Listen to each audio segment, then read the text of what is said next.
নমস্কার বন্ধুরা, রিনা সাহা ইউটিউব চ্যানেলে আপনাদের সকলকে জানাই স্বাগত। বছরের সর্বশেষ পূর্ণিমার দিন আপনার বাড়ির হলুদের কৌটোয় মিশিয়ে দিন এই তিনটি জিনিস।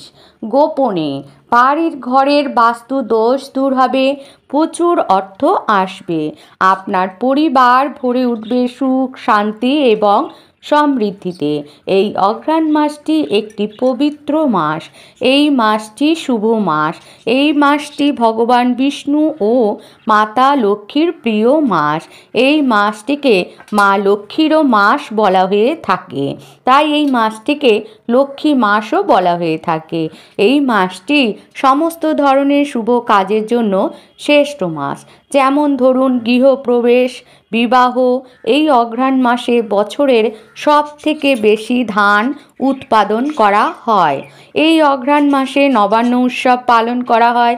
এই মাসটি ভগবান বিষ্ণুরও খুব প্রিয় মাস, কারণ ভগবান বিষ্ণু নিজের মুখেই বলেছিলেন যে মাসের মধ্যে আমি মার্গশীর্ষ, মানে মার্গশীর্ষ অঘ্রাণ মাসকেই বলা হয়। আর বন্ধুরা, এই হলুদ ভগবান বিষ্ণুরও খুব প্রিয়।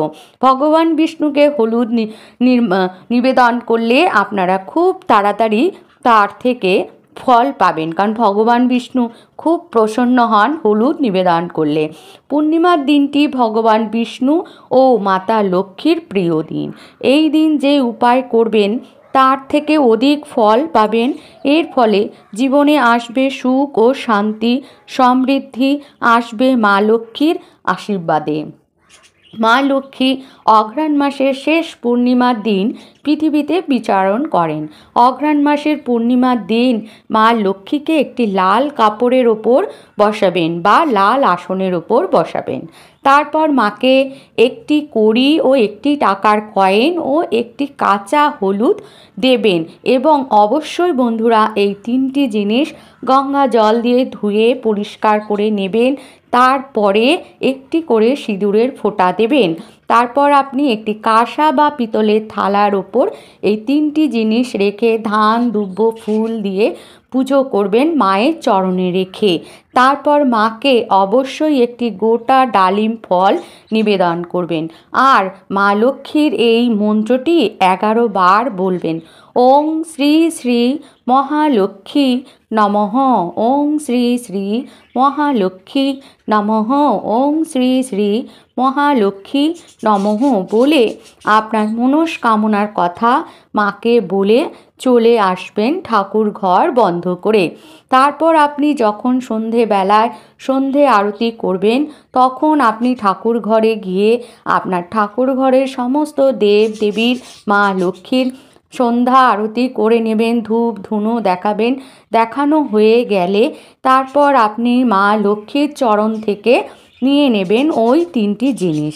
এবার আপনি চলে আসবেন আপনার রান্নাঘরে, যেখানে আপনি হলুদ রাখেন সেই কৌটোটির মধ্যে রেখে দেবেন মা লক্ষ্মীর অতি প্রিয় লক্ষ্মী কুড়িটি এবং 1 টাকার কয়েনটি ও হলুদের টুকরোটি।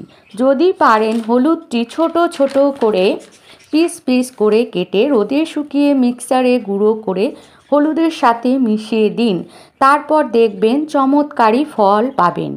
যদি না পারেন গুঁড়ো করতে তাহলে গোটা রাখলেও কোনো অসুবিধে নেই, কারণ আপনি কি করলেন মা লক্ষ্মী ও ভগবান বিষ্ণুর প্রিয় দুজনের দুটি জিনিসে মিলন করালেন। এর ফলে মা লক্ষ্মী অতি প্রসন্ন হবেন আপনাদের ওপর, আপনার পরিবারের ওপর, কারণ মা লক্ষ্মী সর্বসময় চান, সর্বক্ষণ চান যেখানে ভগবান বিষ্ণু থাকেন সেইখানে থাকতে।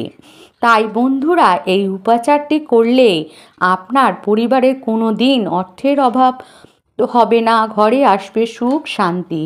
আর যদি পারেন এই হলুদ দিয়ে রান্না তো আপনারা করবেন, এই রান্না করা খাবার খেলে আপনার পরিবারের লোকজনদের কোনো দিন আর্থিক সংকট হবে না এবং তারা কোনো দিন রোগে অসুস্থ হবে না এবং যে কাজে যাবে তারা সেই কাজেই সাফল্য পাবে এবং তারা সর্বক্ষণ হাসি খুশিতে থাকবে। আরেকটু বন্ধুরা ওর থেকে একটু হলুদ আলাদা করে রাখবেন আপনারা আপনাদের ঠাকুর ঘরে। সেখান থেকে আপনি যখন বাইরে কোনো শুভ কাজে যাবেন সেখান থেকে একটু ছোট্ট হলুদ গুলে কপালে একটু টিপ পরে যাবেন।